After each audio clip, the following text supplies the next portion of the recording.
хабарҳое ки дастрас мекунӣ ҳамура нахонаи компютер ё телефонут чӣ асосе дошта бошӣ через Беларусия намешава рафта.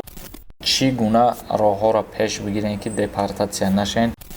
оё мехоҳӣ риши худро зиёд намоӣ, ё мехоҳӣ мӯи сар аз рехтан монад, ё мехоҳӣ доғҳои сафеди баданро нест намоӣ ва ё мехоҳӣ худро фарбе ё хароб кунӣ, пас ба шумо соф савдоро тавсия медиҳем. ва ё шахсоне мехоҳанд ҳиҷома кунанд, ё равғани тозаи сиёҳдонаро дастрас кунанд ва ё капсулаи алҳадая ба соф савдо муроҷиат намоед. доруҳо доставка низ карда мешаванд.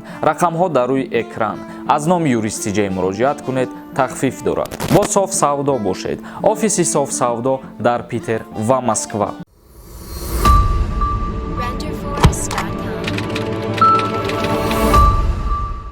ассалому алайкум ба ҳама тамошобинони барномаҳои Сорубон Сафаров. навори имрӯзаи мо оиди Росавиатсия парвозҳои мустақимро аз Тоҷикистон ба Сургут иҷозат дод. яъне ки як хушхабари дигар баҳри ҳама нафарҳое ки ҳамарӯза аз мо интизори ахборотҳо мешаванд. ҳозир мо нусхаша мехонем, баъдан мавзӯи худмона боз идома метиҳем. агентии федералии нақлиёти ҳавоӣ ба як ширкати ҳавопаймоии дигар иҷозат додааст ки парвозҳои мустақимро байни Тоҷикистон ва Узбекистон ташкил намояд. ҳамин тариқ вазорати нақлиёти Федератсияи Россия ба ширкати ҳавопаймоии Сибир, яъне ки Северни Ветер, барои парвозҳо аз Сургут ба ду шаҳри Тоҷикистон, Қурғонтепа ва Кӯлоб иҷозатнома дод. ғайр аз он парвозҳо дар хатсайри Сургут, Фарғона, яъне Узбекистон иҷозат дода шуданд. яъне ки ширкати ҳавопаймоии Северни Ветер иҷозат гирифт парвозҳои мустақима шурӯъ мекунад аз Федератсияи Россия ба ду шаҳри Ҷумҳурии Тоҷикистон, Қурғонтепа ва Кӯлоб ва инчунин ғайр аз Ҷумҳурии Тоҷикистон парвозҳои доимии худша оғоз кард ин ширкат ба Фарғона, яъне ки Узбекистон. инчунин қайд кардан мумкин аст ки ба ин ширкати ҳавопаймоие ки мо ном бурдем иҷозат дода шудагие ки ҳар ҳафтае 3 маротиба дар ҳар яки ин самтҳои номбаршуда парвозҳои худро анҷом диҳад. яъне ҳар шаҳре ки мо ном гирифтем, дар ҳар як шаҳри ном гирифтаи мо ҳар ҳафта 3 маротиба парвоз ба анҷом мерасонад. мисол ба Қурған, Кӯлоб ва Ҷумҳурии Узбекистон, Фарғона. тамошобинони азиз, ин буд як камтарак маълумот оиди иҷозат додани ширкати ҳавопаймоии Федератсияи Россия ба ду шаҳри Тоҷикистон, Қурған ва Кӯлоб. оиди нарху навои чиптаҳош ва аз кай шурӯъ мешавад рӯзи парвозҳош оли ягон ахборот дастрас кардагӣ нестем ва агар ки дастрас намудем, ҳатман пешниҳоди шумо мегардонем, хотиррасон мекунем ки нархи билетҳо чанд сомона дар бар мегира ё дар ҳафта кадом рӯзҳош парвозҳо ба анҷом мерасанд. инак комментарияҳоро мехонем ва ба саволҳои ки роӣ кардагин ҷавоб мегардонем. рустам нависад: салом алайкум акаи Сорубон, ман метавонам аз Туркия ба Россия равам? илтимос ба ҳамин саволи ман ҷавоб диҳем.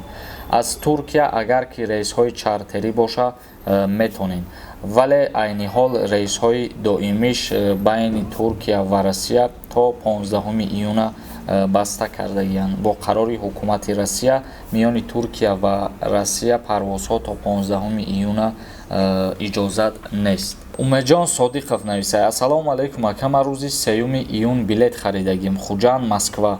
ба авиакомпанияи S7 парида метавонам ё рейсҳош отменид шида мегӯянд? илтимос ҷавоб диҳед. ин ширкат ва ширкати ҳами Северни Ветер тақрибан як ҳафта ки мусофирое ки чипта харидорӣ кардаги буданд натонистанд рафта, вале хушбахтона дирӯз парвозшон ба анҷом расид. умедвор ҳастем ки боз дар оянда парвозош идома додан мегирад. Мавҷудов нависад: салом, вид на жительство дорум, через Беларусия равам дар Россия қонунӣ метонам даромада? вид на жительство дорӣ ё ки шаҳрвандии Россия дорӣ, чӣ асосе дошта бошӣ через Беларусия намешава рафта? мо дар видеои пештарамон қайд кардем, гуфтем ки шахсиятҳое ки ба Беларусия вориди Россия мешаванд, ин амала Федератсияи Россия убури ғайриқонунӣ ҳисоб мехӯрад ва агар ки дастгир куна, якумра аз вуруд ба Федератсияи Россия манъшон мекунанд, яъне ки депортатсияи якумрашон мекунанд, бар замии ҷаримаи калон то 500 000 рубл. ютуб менависад: ту вообще ақл надорӣ, мардак бори рост мегӯм, касе ҳамфикри майл лайка биҷақ. лайк не ам дилака ма худам дар ҳамин комментария ҷиқидагиам бародар. ин фикритай ба фикрити ман беақлам ё ки ягон чиз ҳар кас ненехча дура.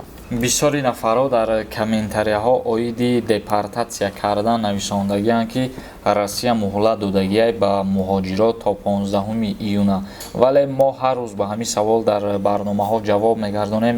Бо бисёре аз нафарҳо намефаҳманд ки мақсад чӣ гуна шарт шароитҳо дар депортатсия мекунанд.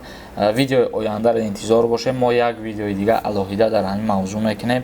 Ҳамаша мефаҳмонем ки чӣ гуна роҳҳоро пеш бигирем ки депортатсия нашен мутобиқи қарори ҳукумати Федератсияи Россия ки муҳоҷиротро муҳлат додагиай. Раҷик нависай: салому алайкум акай Сорбон, ин дуюм борае ки нависестам. Мо 21 май билет дорем. Ай компанияи Север чӣ мешава? Ҳамин билетҳо мо задержка шидестам.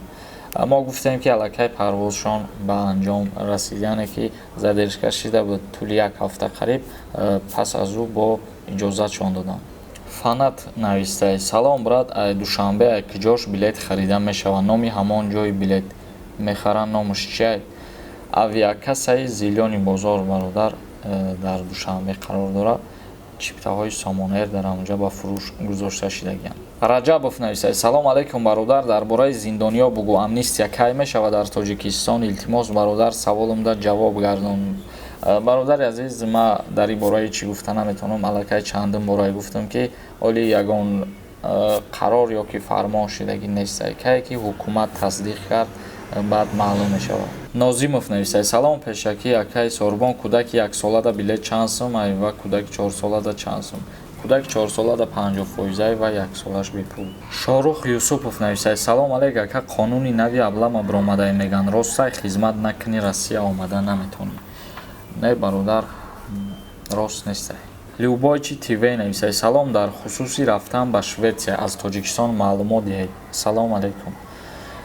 Аз ҷумҳурии Тоҷикистон ба Шветсия прямой рейс нестай, виза мегирӣ через Германия, имкон ҳастай ки ба Шветсия сафар кунӣ. Ибрат нависад: юрист ҷои хабарҳое ки дастрас мекунӣ ҳамура нахонай, компютери ё телефонот пешакӣ аз ёд кун, баъд рӯи навор нақл кун. Бародари азиз, ма рӯи компютерам агар ки бихонам мисол ҳаму нусхаҳоро, текстҳоро, баъдан бо дар идомаш ҳамура таҳлил мекунам, яъне маъноша мефаҳмонам. Просто ма ура намехонам дальше бигзарам барам. Ҳар як чизе ки ман мехонам дар идомаш маънои ура бо содатар карда мефаҳмонам ба ҳама. Равшан нависад: салом акай Сорбон, аэропорти Кӯлоб кушодаай? Билет дорем сеем, дар илтимос ҷавоб дед. Бале бародар, кушодаай. Ҷаҳон нависад: Қазоқистон рафтан мешава? Албатта ҷумҳурии Тоҷикистон бо Қазоқистон аллакай чанд моҳ шуд ки парвозоша барқарор кардагиай, мешава рафта.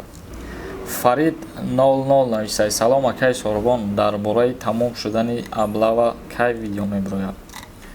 Насиб боша 3-4 рӯза як видео мекунем, ҳамаша мефаҳмонем дар бораи ба анҷом расид оё ё ки не даъват ба хизмати ҳарбӣ. Тамошобинони азиз, видеоро ҷамъбаст мекунем. Агар ягон саволи дигар дошта бошед, дар комментария саволҳои худтонро пешниҳод кунед ва видеоҳои нави моро интизор бошед. ҳазор раҳмати калон ҳар нафаре ки моро тамошо мекунад ва дастгиримон мекунад. То барномаҳои дигар, худованд мо шуморо нигаҳбон бошад.